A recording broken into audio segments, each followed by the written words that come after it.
पाप और पुण्य क्या है? दोस्तों, वैसे तो दुनिया में कई सारे पाप हैं, जैसे हत्या, आत्महत्या, चोरी, बेईमानी, धोखा, झूठ, घृणा, ईर्ष्या, लालच, क्रोध, अहंकार और भी ऐसे बहुत सारे पाप हैं जो मनुष्य अपने जीवन में करता है। परंतु किसी अबला स्त्री पर अत्याचार करना, उसका अपमान करना या उससे बलपूर्वक दुराचार करना इस सृष्टि का सबसे भयंकर और सबसे घोर पाप है।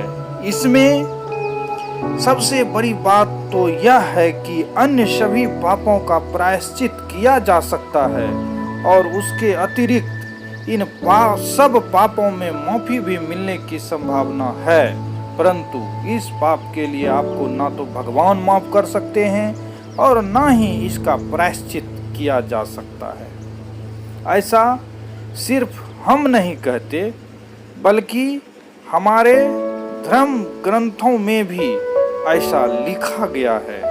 अगर आपको हमारी बातों पर यकीन नहीं है तो आप रामायण में भी पढ़ सकते हैं कि पराई स्त्री पर कुदृष्टि डालने के कारण कैसे रावण का सर्वनाश हो गया। किसी अबला स्त्री पर अत्याचार करने की वजह से महाभारत में कैसे कौरवों का समूल विनाश हो गया।